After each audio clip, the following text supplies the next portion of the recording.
बिस्मिल्लाहिर्रहमानिर्रहीम। कराची शहर जो पूरे पाकिस्तान की इकॉनमी में एक रीढ़ की हड्डी की हैसियत रखता है, माशी हब है, मिनी पाकिस्तान है और 30 मिलियन से ज़्यादा लोगों का शहर है, जो पाकिस्तान की एक्सपोर्ट में 54% और पाकिस्तान के रेवेन्यू में 67% कंट्रीब्यूट करता है। उस शहर का इस वक्त यह हाल है कि पूरा शहर उधड़ा हुआ है, गंदगी का ढेर बना हुआ है, सड़कें टूट चुकी हैं और ये बात किसी अफसाने में रंग डालने के लिए जुमले बयान नहीं किए जा रहे।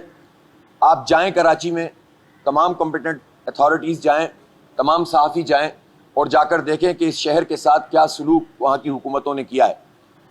हुकूमत में 14-15 साल से पाकिस्तान पीपल्स पार्टी है और MQM अक्सर उसकी हुकूमत का हिस्सा होती है, जैसा कि आज भी है।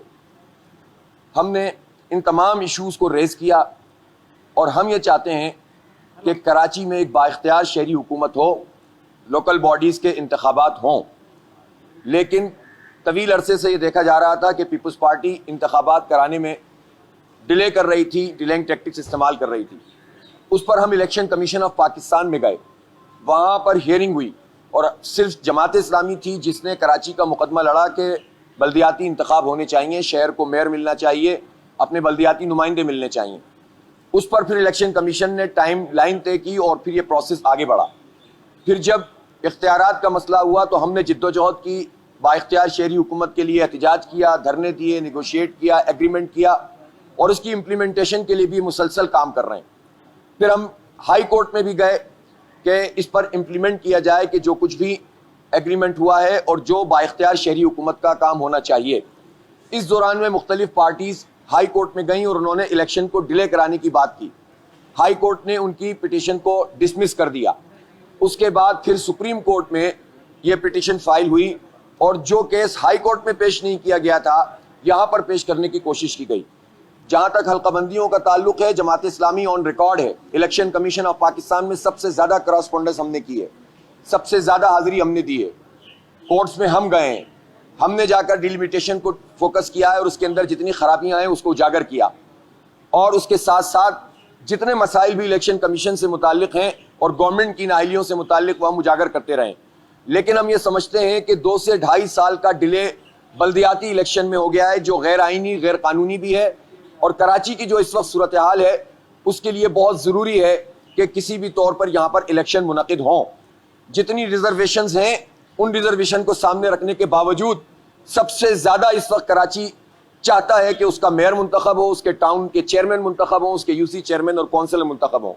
हमने यही पीली आज ऑनरेबल सुप्रीम कोर्ट के सामने रखी और जो केस उस वक्त चल रहा था वो तमाम तर चीज़ों के साथ सुप्रीम कोर्ट ऑफ पाकिस्तान के चीफ जस्टिस और उनकी बेंच ने इस बात को कबूल किया कि इलेक्शन अपने वक्त पर होने चाहिए, जिस पर मैं अहले कराची को मुबारकबाद पेश करता हूँ, अहले हैदराबाद को मुबारकबाद पेश करता हूँ, इसलिए कि जो सेकंड फेज़ है जिसमें कराची, हैदराबाद और बदीन के इलाके हैं वहाँ पर यह इलेक्शन मुनक़िद होना है।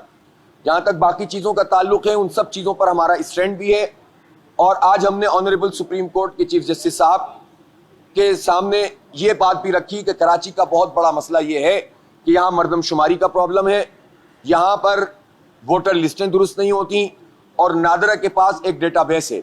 ये तीनों इदारे एक दूसरे के साथ मौजूद तो हैं लेकिन कानूनी तौर पर ऐसी कोई चीज़ नहीं है जिससे हमें सही डेटा मिल सके, इसलिए हमारी मरदमशुमारी की गिनती भी पूरी नहीं होती, वोटर लिस्टें भी ठीक नहीं होती और डेटा भी सही नहीं होता।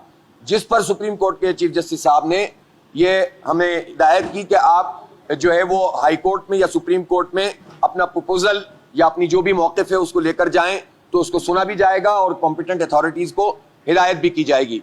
तो मैं शुक्रिया अदा करता हूँ चीफ जस्टिस साहब का कि जिन्होंने कराची के इस कोर इशू को भी एड्रेस किया और आज हमारी बात को सुना और आज जो फैसला है उस फैसले के नतीजे में अब फरार के रास्ते तमाम पार्टियों के लिए बंद हो गए हैं।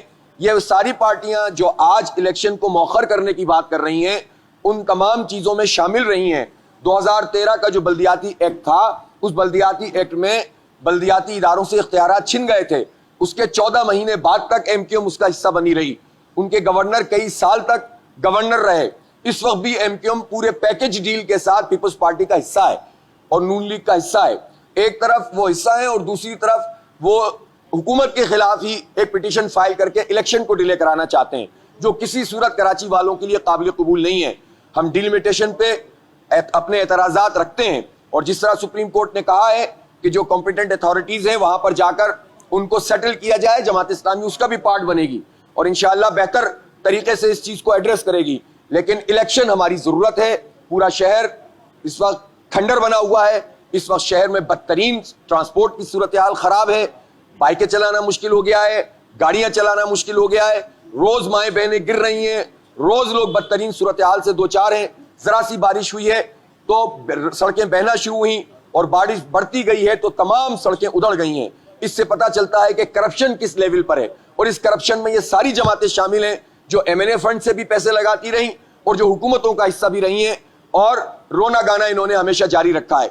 इसलिए अब जमात इस्लामी कराची की ट्रू वॉइस है और इंशाअल्लाह ताला कराची के लोग जमात इस्लामी पर एतबार करेंगे, एतमाद करेंगे, जैसा कि एक वेव नजर आ रही है और उसके नतीजे में जब ही ये सारी पार्टियां फरार होने का रास्ता इख्तियार करती हैं। इंशाअल्लाह पहले भी जमात इस्लामी ने कराची का मसला एड्रेस किया था, अब भी जमात इस्लामी का मेयर और उसकी पूरी टीम ही कराची को रीबिल्ड करेगी, तामीर नौ उसकी करेगी। और आज हमें सुप्रीम कोर्ट के फैसले से कराची के 3 करोड़ लोगों को एक एतमाद मिला है। इंशाअल्लाह इस कैंपेन को भरपूर तरीके से जारी भी रखेंगे और कराची के हक की आवाज को अब दबाया नहीं जा सकता। Thank you very much.